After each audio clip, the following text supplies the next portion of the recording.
Aleluia.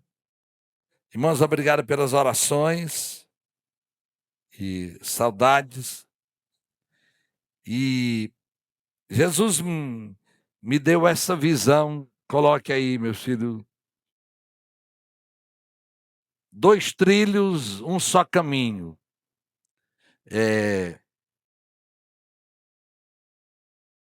Esse caminho é a vida cristã. E eu vou caminhar a respeito desses 2 trilhos aqui. E eu quero declarar o que são esses trilhos. Coloca outra figura, filho. Um trilho, irmãos, é Bíblia e outro trilho é oração. Você pode dizer amém? E quando o Senhor me deu esse entendimento, talvez ele seja a coisa mais simples, mais óbvia, mas eu sei que no mínimo 60% de vocês, o Senhor quer recondicionar para isso. Há muitos trilhos. Os portugueses chamavam estrada de ferro, de caminho de ferro, linha de trem. E eu quero que Deus renove dentro de você a convicção daqueles que já vivem assim, mas que ative dentro de vocês o que precisa ser ativado. E eu quero que você comece lendo comigo Mateus 24. O pastor Schubert, um americano, ele me ajudou muito nisso quando pregou aqui o ano passado. Mateus 24, 10. Do 10 em diante.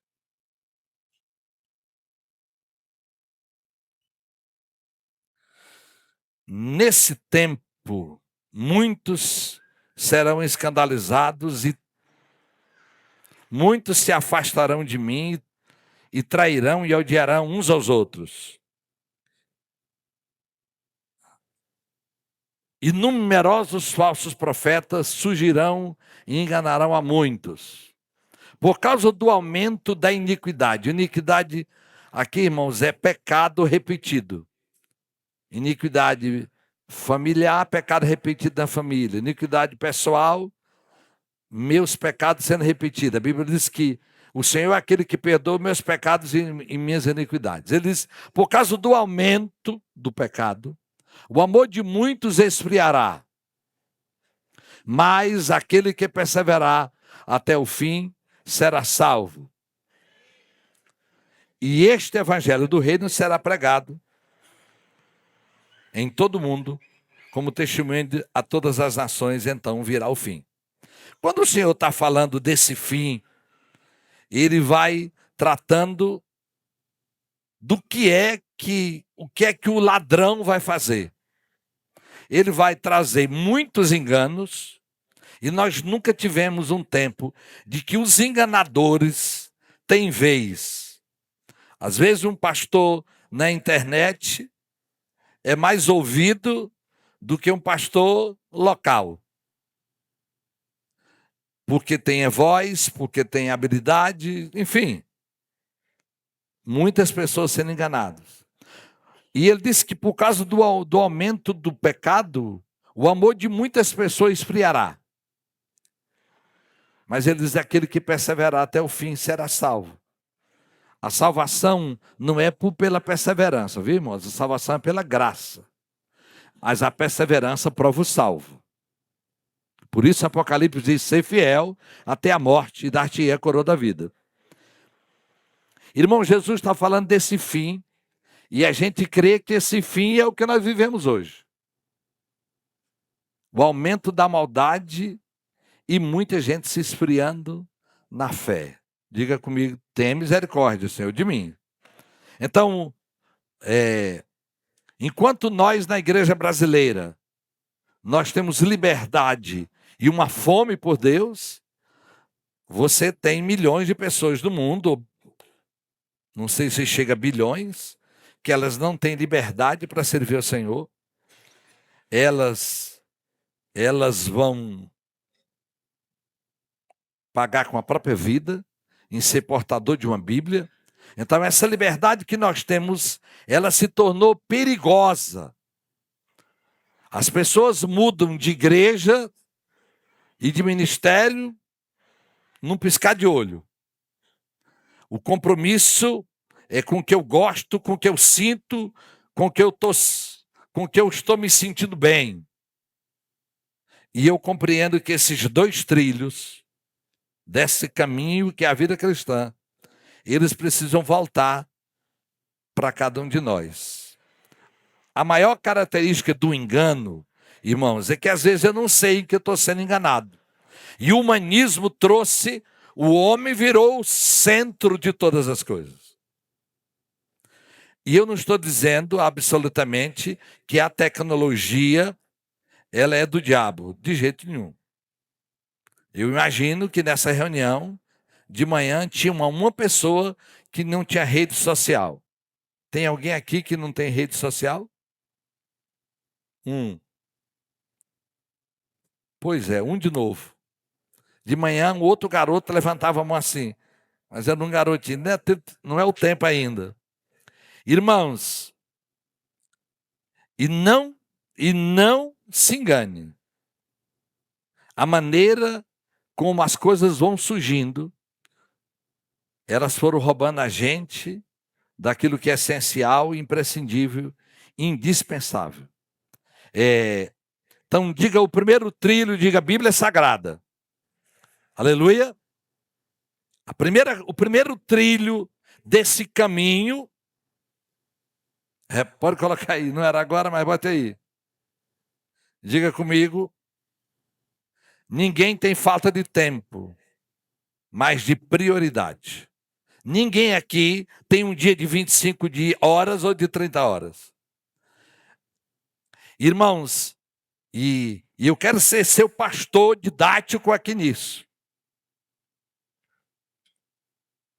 Ou essa palavra lhe afasta do pecado e do esfriar na fé e do amor, ou essas coisas vão afastar você dela.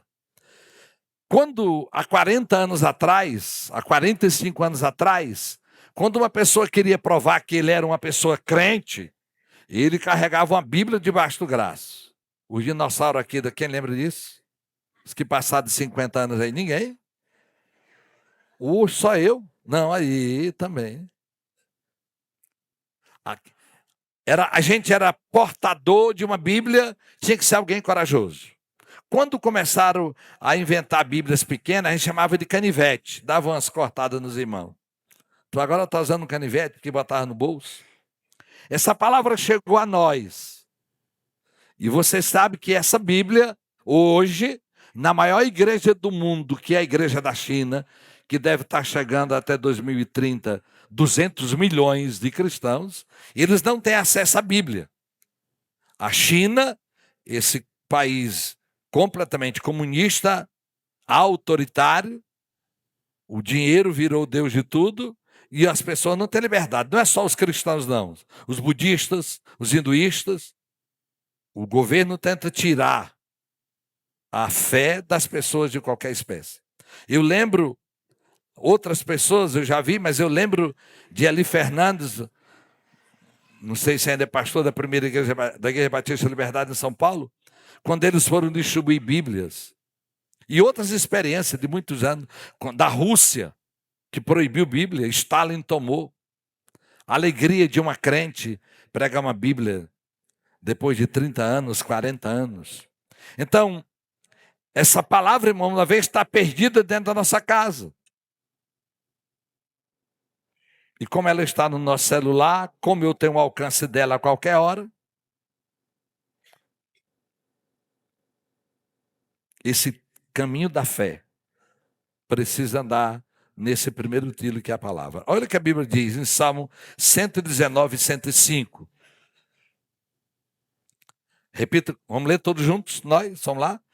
A tua palavra é lâmpada para os meus pés e luz para o meu caminho.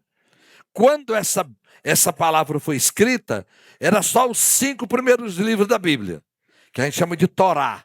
Gênesis, Levítico, Número, Deuteronômio. Eram os 5 primeiros livros. Desculpa. Não existia o restante da Bíblia ainda. Olha o que a Bíblia diz agora lá em Hebreus 4:12. Hebreus 4:12. Pois a palavra de Deus é viva, eficaz e afiada, mais do que qualquer espada de dois gumes.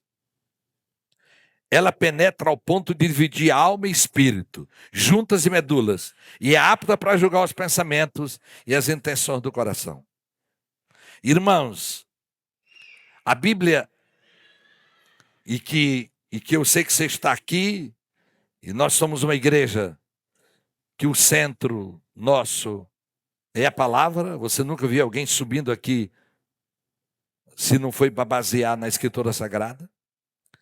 Mas é como você, na sua vida devocional, está lendo a Bíblia.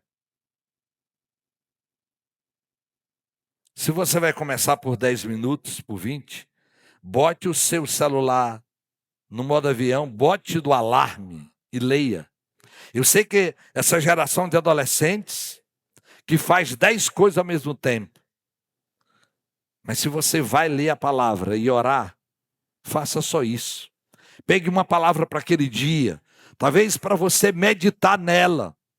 Quando eu quero saber e entrar na vida espiritual de alguém, a primeira coisa que eu faço é: você tem Bíblia na sua casa? A primeira resposta da pessoa: eu já ganhei uma família para Jesus. Naquele tempo do telefone fixo, o meu telefone de lá no Recife era terrível. Se confundia com um frigorífico, toda hora chegava uma ligação errada. Minha esposa um dia fechou esse frigorífico. O frigorífico fechou. Fechou? Não, senhor, porque estamos cansados de tanta. Mas eu dizia assim: você tem Bíblia na sua casa? E ele disse: não. E a partir daquela conversa eu evangelizei e ganhei o Henrique e a família dele para Jesus. Tive o privilégio de batizá-los. Então, em qualquer lugar, Uber, essa semana foi na Azul, mudando uma passagem. A pessoa foi gentil e eu entrei. Você tem Bíblia na sua casa? Não. Ou tenho? Você lê? Não. Você já sabe. Não deve ser cristão. Mas sabe o que acontece?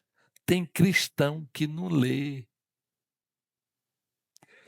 Misericórdia. Eu digo: olha, você começa lendo por Provérbios. Depois vá para João. Talvez, irmãos, você vai meditar na palavra. Meu filho, coloca aí Josué 1, do 8 a 9. Não deixe de mencionar as palavras desse livro da lei e de meditar nelas de dia e de noite, para que você cumpra fielmente o que está escrito.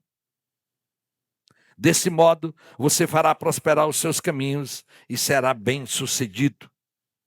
Irmãos, o meditar é parecido com o ruminar do boi, da cabra, que come e volta. Talvez o meditar é desse texto que você vai ler de manhã. Você pega um versículo e vai pensando nele, vai conversando com o Senhor. Talvez você vai ler: sem mim nada podeis fazer. Vai meditar o dia todo: Senhor, o que é isso? E sabe qual é o que vai refletir o quanto você lê a Bíblia, irmãos? É se numa conversa, seja no comércio, seja na indústria, seja no consultório, seja em algum lugar, e você conversou com alguém de meia hora a 1 hora, e lá nessa conversa não saltou nenhuma orientação bíblica, nenhum princípio bíblico, como os homens casados que aqui estão, quando você está conversando com a mulher por alguma razão, qual a primeira coisa que a gente mete na conversa? Minha esposa diz isso para mim, ou eu digo para minha esposa. A primeira coisa de você já escantear qualquer possibilidade. Quer ver? Você está sendo educado, gentil, está com um bom perfume. Primeira coisa, minha esposa, meu esposo, eu digo isso. Você, não é assim? Você quer saber um crente? Coloca um princípio da Bíblia lá. Na sua conversa não sai nada de Bíblia. você está vazio na fala porque está vazio por dentro. Diga misericórdia. Irmãos, esse trilho que você precisa caminhar, e ele não é para um homem de 61 só, nem para um adolescente, é para todos nós. Essa Bíblia que nós pregamos nos cultos, nas células, que ensinamos, mas é a Bíblia do dia a dia que você vai poder obter de Deus uma revelação para a sua vida. Esse primeiro trilho, coloque ele na sua vida. Tem falta de tempo? Não. Tem falta de prioridade. No nome de Jesus. No nome de Jesus. Quanto você sabe de Bíblia?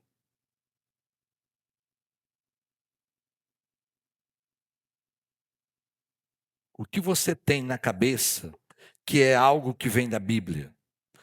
É vergonhoso o que você escuta pessoas falando a respeito de Deus e você compreende porque elas não compreendem nada da Bíblia. O que as pessoas falam dos evangélicos, porque eles não sabem nada daquilo que nos orienta. O fato de ler a palavra é que nós vamos entrando na contramão de um sistema da República Federativa do Brasil que vai mudando as leis que são contrárias a essa aqui. E nós vamos aceitando essas leis com naturalidade. Pessoas vão se divorciando igual troca de vestido ou de roupa. Pessoas vão aprendendo e crendo na naturalidade do aborto, esquecendo de que é contra a palavra.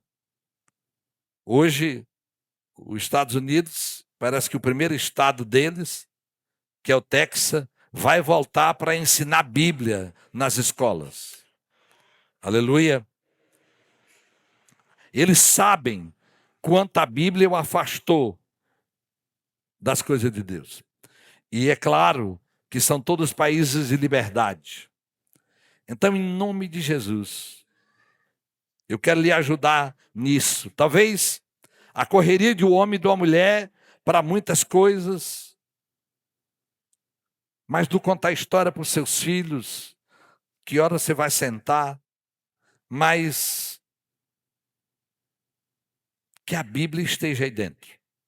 Hoje nós podemos ouvir a Bíblia. Claro, não vai fazer com uma pessoa que eu conheço que bota o áudio e passa a noite dormindo e escutando a Bíblia. Essa esperteza, li Provérbios toda essa noite. Não. O meu espírito, não, temos que instruir a alma. Você vai fazer isso acordado. Ok? Acordado. Diga comigo, Bíblia. E é dessa palavra logos, geral, que Deus vai trazendo as específicas. Essa semana eu disse para uma ovelha aqui da igreja, meu filho, tu está adulterando? Eles, oxe, tu é mentiroso? Não. Eu digo, meu filho, vai ler o 4º mandamento. Tu está trabalhando demais, tu não está dormindo, tu está cansado, todo gripado. Pois tu está como se estivesse adulterando. A Bíblia diz que eu vou trabalhar 6 dias e vou descansar 1. E qualquer cristão, qualquer pessoa que não fizer isso está pecando. Outro dia eu vi na internet, se alguém não casar e no que tiver filho está em pecado, ainda discutindo, eu digo, tropa de vagabundo. Tropa. Está claro, irmãos, é a primeira ordem de Deus. Crescer e multiplicar. Se você casou e não quer ter filho, está em pecado, meu irmão. Por quê? Porque nós estamos criando um estilo de vida fora dos princípios da Bíblia e ainda bota os bestas para discutir besteira. Diga comigo, Senhor, me ajuda a ter tempo com a tua palavra. Diga comigo, ninguém tem falta de tempo. Tem de prioridade. Priorize. Toda vez que eu falo disso, eu não quero que você se torne um religioso. O abençoado aqui não é alguém que é ritualístico nisso. Não é isso que eu estou dizendo. Mas o comum é. Vai chegar dia que não, você vai acordar levando uma pessoa para o hospital, sei lá. Você vai. Mas isso não é o comum. O comum é que eu vou priorizar, eu vou acordar a meia hora mais cedo, eu vou acordar 20 minutos mais cedo. E um terço de vocês que não acorda por hora nenhuma para ler a Bíblia, se você não separa meia hora, não comece com uma hora, comece com o que é comum. E outra, irmãos, a gente não lê a Bíblia porque tem vontade, não, irmãos. A gente lê a Bíblia não é para ter uma informação, é para um relacionamento. Que você ame a palavra, porque ela vai mudar seus valores. Essa palavra, irmãos, que Jesus disse que ela é como água. Ele diz, vós estáis limpos pela minha palavra. A palavra vai transformar a gente. Por isso, deixe essa água da palavra entrar na sua vida. Transforme nela não um livro de informação simplesmente, mas um livro de transformação. Glória a Deus. Caminhamos o segundo trilho. Segundo trilho nosso, irmãos. E é nítido e claro que a oração, a pastora Ismênia, na oração de cura, recitou um dos versículos que eu vou citar aqui. Oração não é um meio para alguma coisa. Oração não é algo para chegar em algum lugar. Ela é o fim. Então, orar é encontrar Deus. Olha o que a Bíblia diz em Tessalonicenses 5,17. Leia comigo, homens. Ore, vamos lá? Vamos lá? Ore constantemente. Irmãos, ele é um mandamento. Está no imperativo. A gente compreende que a nossa atitude é de oração. Nós não temos uma formalidade, mas nós temos um lugar. Eu quero só ler com você Mateus 6,6, que eu acho que é o básico. Eu conheci uma igreja Poema, no Brasil, de pastor Leandro Barreto, que agora é pastor do meu filho lá nos Estados Unidos. Ele pregou 1 ano só sobre esse texto. Vamos ler comigo? Mas, quando você orar, vá para o seu quarto, feche a porta e ora a seu pai, que está em secreto. Então, o seu pai, que vê em secreto, o recompensará. Irmãos, nós temos monte, nós temos sala de oração, nós temos campanha, pastora Maria Jesus vai levantar agora 21 dias de oração da madrugada, de meia-noite a 1 hora, já ela divulga, nas igrejas de Imperatriz. A igreja governa pela oração, mas ela está falando aqui dessa oração sua, desse sentar com Deus. E a palavra que a pastora Ismênia falou de Mateus 21:22. E tudo o que pedides em oração, se creres, recebereis. E tudo o que pedirem em oração. Irmãos, a gente compreende que o tudo é aquilo que é a vontade de Deus. Tudo que pedir de oração, se creres, recebereis. Diga comigo, eu preciso orar. Talvez o lugar mais privativo seu é o banheiro. Eu tenho uma irmã daqui, ela mora num bairro que lá tem muita caixa de som. A hora dela orar é 11 da noite, quando eles resolvem desligar as caixas de som na vizinhança. Não sei que hora você tem, mas precisa orar. Quando você orar, vá para o seu quarto, talvez seja um banheiro, seja um lugar. E no nome de Jesus, essa vida de oração secreta, em que você vai compartilhar coisas com Ele. E aquilo vai virando uma disciplina. E a oração, irmãos, ela é que a gente não acorda toda hora, eu estou com vontade de orar. Mas disciplina é fazer tudo que você consegue para realizar o que você precisa. Tudo que eu consigo eu vou fazer, porque para aquilo que eu preciso realizar. Eu sempre digo que quando eu quero algo que eu nunca tive, eu faço o que eu nunca fiz. Diga comigo. Quando eu quero algo que eu nunca tive, que eu não tenho, eu vou fazer o que eu nunca fiz. Por isso, várias pessoas vão levantar uma campanha. Mas, irmãos, comece pequeno.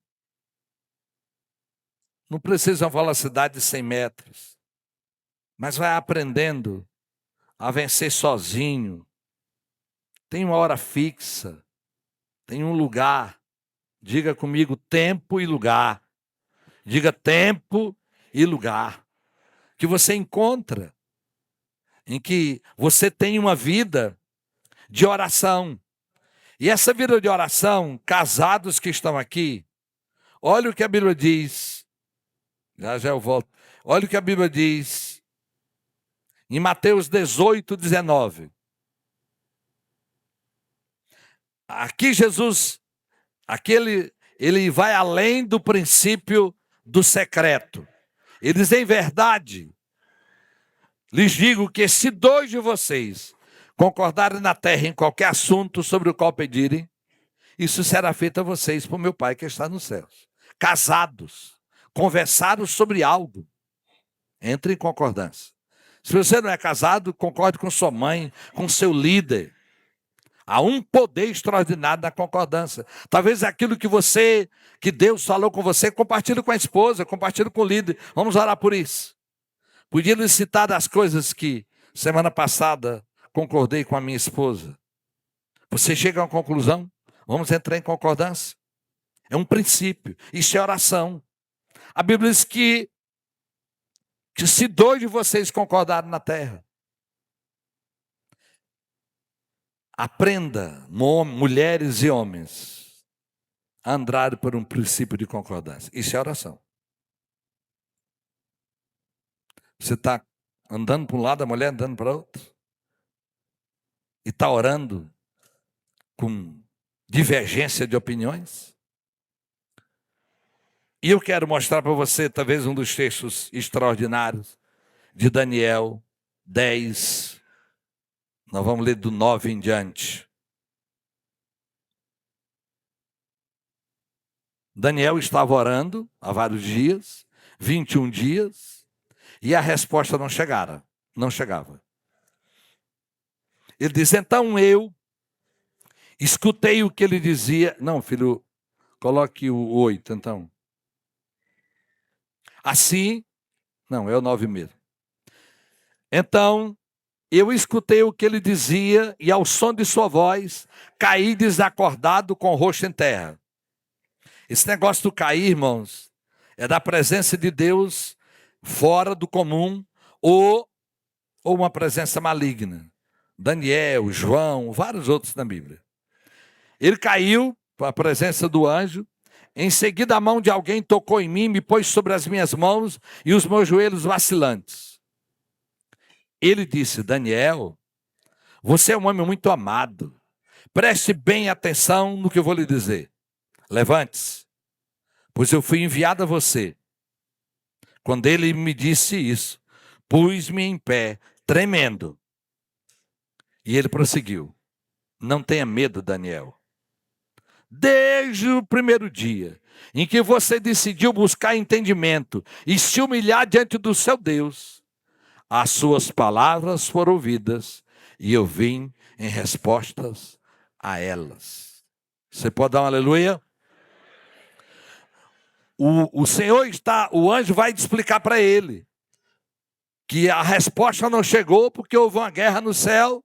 E agora ele, da categoria de Miguel, chegou para resolver a conversa. Quem tentava trazer a notícia da resposta era anjo da espécie de Gabriel, do mesmo que anunciou o nascimento de Jesus. Irmãos, Tem gente que está orando por coisas que talvez você ache que Deus não escutou. Mas Ele já lhe ouviu. Tem coisas que não dependem de Deus. Tem coisas que não é o que Deus deseja. Mas, irmãos, a nossa vida de oração vai nos ajudar também a compreender quando talvez Deus não quis dar aquilo por alguma razão. Não é fácil ter o entendimento porque o milagre não veio. Não é fácil ter o entendimento porque algo não foi solucionado. Mas é na oração que nós vamos ser consolados. Um homem chamado Martin Lloyd Jones, um pastor americano, ele diz essa frase: não há nada que diga a verdade a nosso respeito como cristãos, tanto quanto a nossa vida de oração. Pode deixar aí.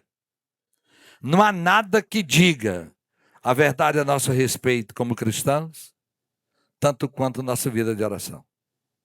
E essa vida de oração, irmãos, ela é, nesse momento, ela é em concordância com algo, mas ela é onde você for.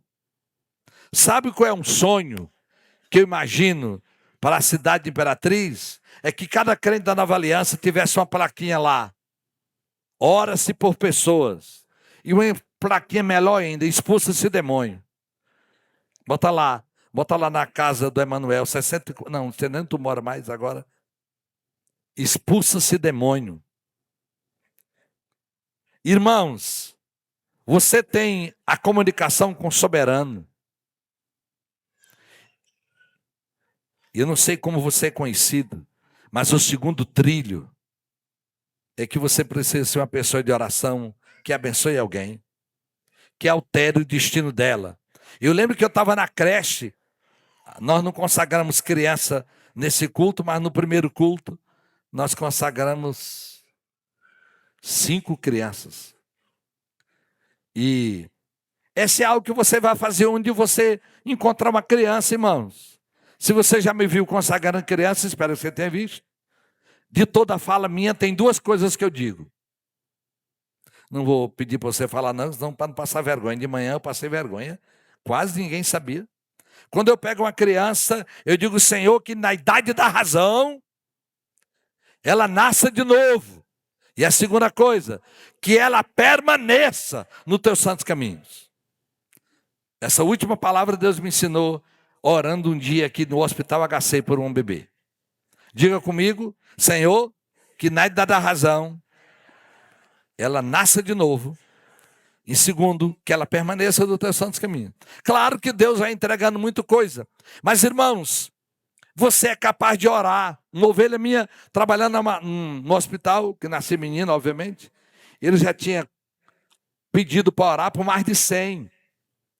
Você pode alterar o destino de uma criança. Um dia eu estou orando na creche da igreja da Redenção, colocando a mão sobre a cabeça de cada criança, e a presença de Deus forte, e ele me disse, quisera você poder colocar a mão sobre a cabeça de cada criança dessa cidade e mudar o destino dela. Não era por causa que sou eu, qualquer crente. A sua oração altera a vida de pessoas. Essa oração sua, no seu particular com Deus, lhe levanta com autoridade. Para você ser uma pessoa de oração, onde você for. E lhe dá algumas sugestões de como eu vivo. Uma ovelha minha, uns anos atrás, fizemos 2 dias de viagem, daqui para Balsas. Ele disse, pastor, eu orei mais com o senhor nesses 2 dias do que eu oro em um mês. Por quê, irmãos? Você vai andando dentro do carro, aí surge uma conversa, um assunto. E ele esbarra onde? Na limitação nossa. Vamos orar, meu filho, por esse assunto aqui. Levanta a voz aí. Levanta a voz aí. Você sabe que a solução está nele. E a igreja, diga comigo, eu sou igreja. Nós governamos pela oração, irmãos. Nós não governamos pelo partido político, nós não governamos nem por um direita, nem por esquerda. Nós vamos pela oração. A igreja tem autoridade. Então, como anda a sua vida de oração? Em nome de Jesus. Você tem autoridade para orar, não só para pedir, ore por mim. Vocês oram por mim, vocês oram por mim. Amém. A Bíblia diz que a oração do justo pode muito seus efeitos. Mas esse segundo trilho precisa estar vivo dentro de você. Você pode dizer amém? Em nome de Jesus. Eu desejo, em primeiro lugar, que você se arrependa desse descontrole de tempo. Se arrependa por tanto tempo gasto nas redes sociais, quando você não priorizou a palavra. Como você tem tanta informação na cabeça, que só vão gerar informações. Um dia eu fiz um teste, eu acho que de cada 20, escapava uma ou duas. O restante, essa exposição que eu tenho que saber da vida de todo mundo, e eu quero lá saber quem se separou, quem. Mas nós estamos aqui sabendo se lá em Nova York está frio. E eu quero saber de Nova York, menino. Eu quero saber que notícia Deus tem para você. Bíblia e oração. Priorize isso. A primeira atitude, que você se arrependa. E talvez você vai entender porque algumas coisas estão ruins na sua vida. Porque você não tem parado para ouvir Deus, não tem parado para obedecê-lo, não tem parado para estar com Ele. O profeta Amaro dizia, você vai orar? Pois se cale. Deixa Deus falar com você. Às vezes, você vai fazer uma pergunta e vai passar dias e essa resposta virá. Ou faz uma pergunta de noite, de manhã vem. Senhor, me fala isso. Nós governamos a nossa vida, a vida da família, pela oração.